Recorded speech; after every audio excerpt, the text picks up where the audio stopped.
to learn about our ecosystem. We will base on our topic on swampy area. So we are driving to a swampy area, and then we'll have a look at it and then give much more explanation to that.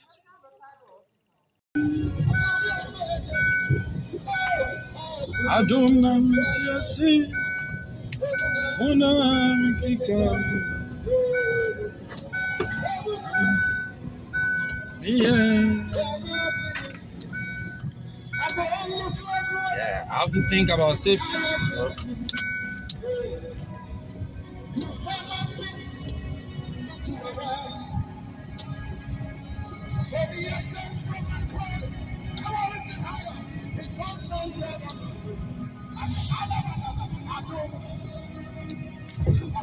Because of the rain, atmosphere is very foggy.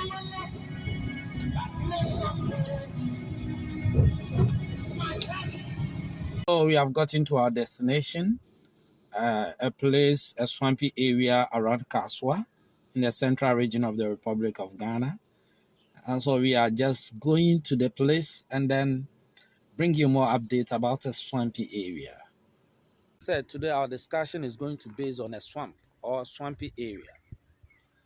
So when we say swampy area, this is a swampy area, an area around Kaswa, there in the central region of the Republic of Ghana in Africa.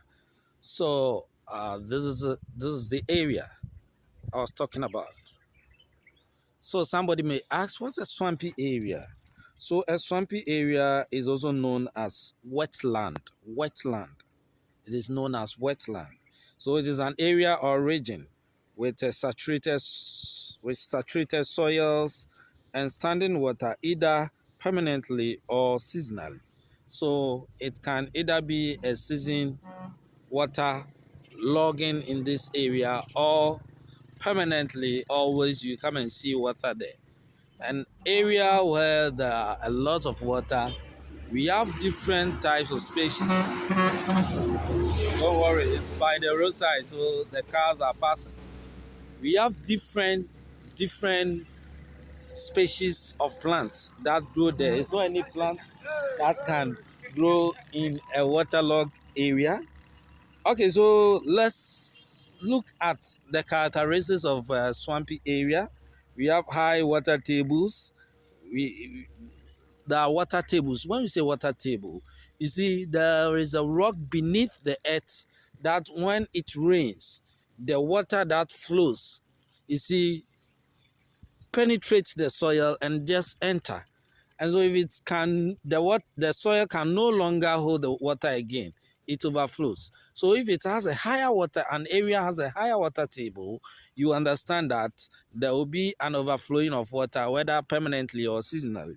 So it has a higher water table, and then there is always flooding, or we say waterlogging. And then the place is having a unique plant species which are adaptable to water conditions, which are wet conditions. So that is characteristics of a swampy area. Let's look at some of the plants that grow in swampy area. We have mangrove. I'll explain deep into mangrove. Then we have what? Papyrus. Papyrus is also a plant that grows in swampy area. Then we have some plants which are water loving. You see, rice like this is water loving. So water loving plants. Some of these water loving plants are paspalium. Yes, paspalium is also one of the water loving plants. And then echinocolia is also one of the water loving plants. When you go to a swampy area, another type of plants that you can find there are aquatic plants. So some of these aquatic plants are water lily. Here, if I move forward a bit, you can see water lily. They have that flat surface with their leaves, and they flow on the surface of the water. That is water lily. And then we have cattles, and then duckweed. duckweed. They look like the duck. Have you seen a duck before? Yes. So if you don't take care, you get a swampy area, you may think that the plant over there is just is a duck, and so you are going to play with it. There are plants that looks like the duck, so we call it duckweed. All these are found in swampy area. Let's look at some of the importance of swampy areas. So it's support biodiversity. So as you can see, there are a lot of plants surviving here, and other animals like birds come and feed here, and even human beings also get food, because you could see that somebody has grown rice here. If the place is not swampy, the rice will not be able to survive, because the rice love swampy areas to grow.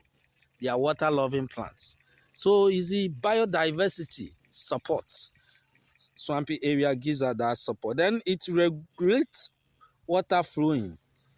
So if the water is flowing, they can flow and come and gather here, so that it will not overflow and go and destroy other places, because the place is already swamp, so it gathers enough water.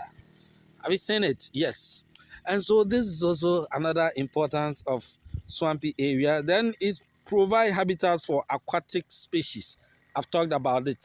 So the aquatic species can be either aquatic plants or aquatic animals, fishes and other animals in water bodies try to have their habitat here, and they are okay with that. Yes, and also plants, as I spoke about the rice and other plants I talked about, can be found here.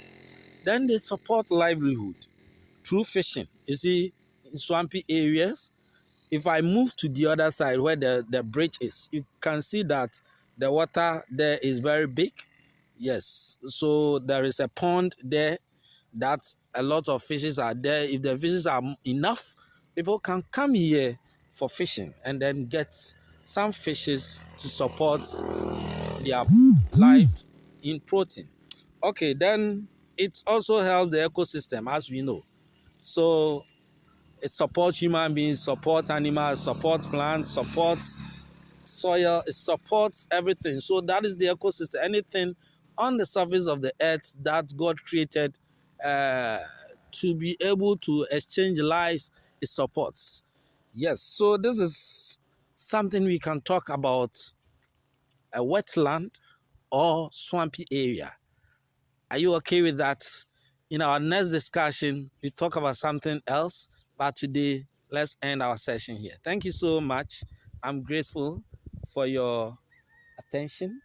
You'll get more of this and get you enough of geographical stories and geographical things about the world. Let's try and understand the world and know why everything was created, and things that we think they are not in support of our lives, what they are doing to support us, and why we shouldn't be doing other things. You see, there are things that people are doing. People are building on waterlogged areas, let me say swampy areas. People are putting up structures there which are blocking the waterlogged areas. And when we do this, we will experience flooding in our communities and our homes. It is very important that we understand swampy areas are not for building. They are also part of the things God created for us. That is what supports. If there are enough water, we store. God actually created to store this water there for future use or for other aquatic animals to support ecosystem. So we shouldn't be building houses and then blocking the path of areas where we think they are not, where we know that they are not for buildings, but we as humans, we cause these challenges to ourselves. Thank you so much. This is Ebenezer KS Donko. Like my page, like my WhatsApp page, like my TikTok.